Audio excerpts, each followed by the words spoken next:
Hey, good morning. It's Dr. James. I do hope and pray this message finds you and your loved ones peaceful, thriving, and well. And this message is going to require participation from you. Every single one of you, I'm going to ask to share your comments at the end of this video. And you're going to know why, because this is super, super cool and I think really, really inspiring. I want to begin by reading a quote from Seneca, who was a Stoic philosopher thousands of years ago. It's called Quality Over Quantity. You ready for this? What's the point of having countless books and libraries whose titles could hardly be read through an entire lifetime? The learner is not taught, but burdened by the sheer volume of all the things that we think we should be reading. And it's better to plant the seeds of a few authors or just a few books than to be scattered about by many over a lifetime. You know, this is so good for me personally. I am a voracious reader. In fact, I will go through times where I'm knocking out a book every couple of days, several books over the course of a month, literally close to 100 a year. I love reading. And that's saying a lot. I'm dyslexic, so I'm not a fast reader, but I really, really love reading. There are so many awesome books that have really, really touched my life. But I read this quote and I said, you know what?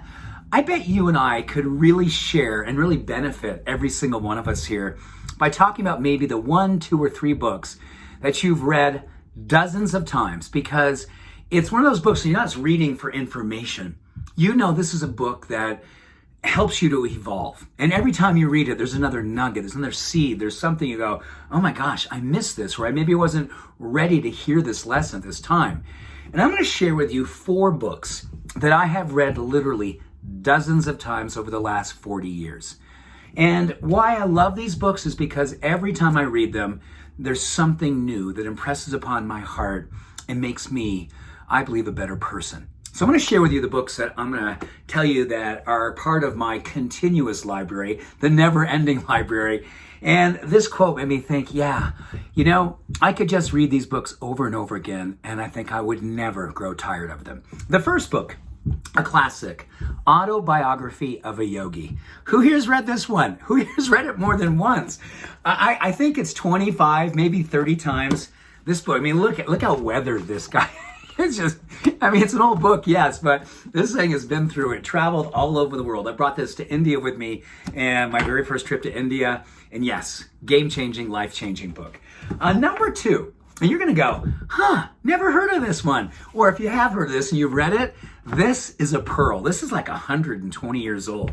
This is a nugget. Well, it's actually a chunk. It's a big book. This is called Pathway of Roses by Christian D. Larsen. Now, Christian D. Larsen was a metaphysical, spiritual wonder back in the 1800s, early 1900s. I think his book was written back in like 1908. And it's like one of those things. I mean, look at this. It's been out of print, but somebody, bless their heart, kind of put it back into print. You know, big print. You can read 1 or 2 pages before bedtime, and oh my goodness, all night long, you are sleeping under the influence of some of the most beautiful writings about spirituality from more of a metaphysical standpoint. Just beautiful, beautiful. So, Pathway of Roses. And yes, dozens of times. The third book, the third book is the Bhagavad-Gita. I don't have my copy here. I gave it away to someone at a presentation. I was traveling in Canada last year, and I brought it up several times, and I saw someone just like going, oh, I got to read this, and oh, I want to read it now. And he was on Amazon. I was going to kind of order the book right away. And I said, you know what? I'm going to give you my copy. So I took it out of my bag, and I gave him my copy. So I've got to get another copy of that. And that book is one that has touched me over and over again. So if you've read the Bhagavad-Gita, or if that's on your list, please leave that in the comments. Now, this is a book that I'm sure many of you have heard of, probably most of you have read, and it's a newer one. It's only been around like, I guess, 20 years or so, but this is a book I could read every single day. It's that good, it's that deep, it's that profound. Untethered Soul by Michael Singer. The Journey Beyond Yourself. 1, 2, 20 pages every day will give you an opportunity to kind of raise your vibration. And I love wisdom, and I love learning things. I'm a self-help junkie. I love reading everything in psychology and nutrition and epigenetics and functional medicine. But it's the spiritual books. They're the ones that I've got a whole bunch of functional medicine books, and I've got a few spiritual books that get read over and over again. These I kind of just want to read to learn. These I want to read to transform. So if you have a book or two or three that has been like, oh my goodness, this is the book that's been with me since I was a kid. I've read this many, many times.